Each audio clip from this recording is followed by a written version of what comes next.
저희 병원에 오시는 분들은 대부분 처음 가슴 성형을 하시려는 분들이 많지만, 그러나 다른 곳에서 여러 가지 시술을 시도하고 불만족스러워서 오시는 경우도 적지 않습니다. 예를 들어서 말씀드리면 가슴에 필러를 넣어서 확대를 시도했다든가, 과거에 자가지방 이식으로 가슴 확대 수술을 시도했었다든가, 이런 분들이 적지 않아요. 여러분들, 필러는요, 가슴에 주입해서는 절대 안 되는 것입니다. 필러는 소량을 얼굴이나 이런 주름진 곳에 사용하는 것이지 가슴에는 사용해서는 안 돼요.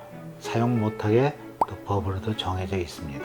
그런데도 지금은 많이 줄어들었지만 한때 필러를 주입한 분들이 계십니다. 또 요즘 조금 감소하기는 하지만 자가지방 이식해서 가슴 확대를 해보셨던 분들이 있어요. 그런데 이 자가지방 이식으로 가슴 확대를 시도를 수술하거나 또는 필러로 가슴 확대 수술을 하려고 하시는 분들은 불만족스러워서 오시는 분들이 꽤 많습니다.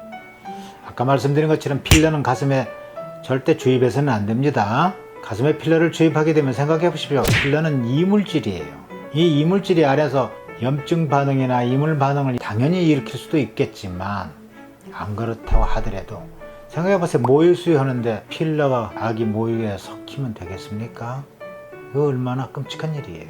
그래서 필러는 안 됩니다. 또 자가지방 이식이요. 자가지방 이식, 배에서 자기 지방을 뽑아서 가슴에 확대하고, 이게 이상적으로 얼마나 좋은 시술입니까? 배도 성형이 돼서 날씬해지고 그 지방으로 가슴은 커져서 아름다운 가슴이 되고, 참 이상적인 시술이라 생각이 되지만 아직 한계가 있고 역시 불만족을 할 수밖에 없어요. 왜냐? 첫째, 가슴이 확대돼서 아름답게 되려면 300cc 정도 안팎으로 커져야 되는데, 한꺼번에 300cc를 여기다가 지방 이식하면 하나도 지방이 안 삽니다. 한 번 이식할 때 최대한으로 많이 살릴 수 있는 게 주로 한 50cc 정도, 많아봤자 100cc 이상은 이식한 지방이 살아남지 않아요.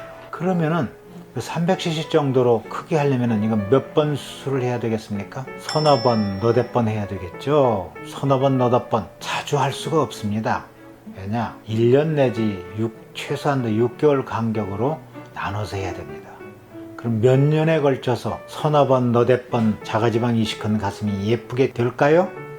안 됩니다. 왜냐? 펑퍼짐한 가슴으로 돼버려요. 마치 살이 쪘을 때 또는 부었을 경우에 그런 가슴처럼 불룩 튀어나온 가슴이 아니고 펑퍼짐해갖고 그런 가슴이 돼요. 그때 가서야 병원에서 뭐라고 그러는지 아세요? 일부 병원 이야기입니다. 환자분께서는 자가지방 이식으로 가슴 확대할 체질이 아니시네요.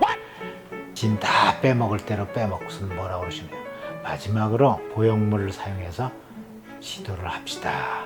결론적으로 말씀드리면 자가지방 이식은 가슴 확대할 수 있는 주요 수술이 아니라 부수적인 수술이라고 생각하시기 바랍니다. 자가지방 이식만으로는 만족할 만한 가슴 확대를 하실 수가 없어요.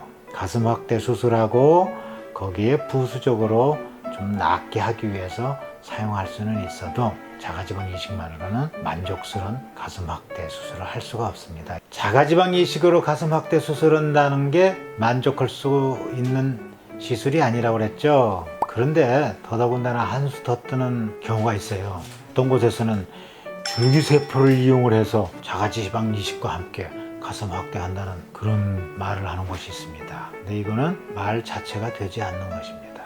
현재 줄기세포는 일반적인 여러분들 개인 병원에서 줄기세포를 배양할 수도 없을 뿐더러 그 줄기세포 배양을 해서 가슴 확대 수술을 안 돼요.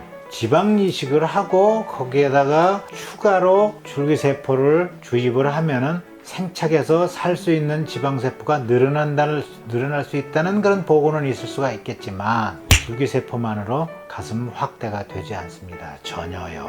이거는 주의하시기 바랍니다.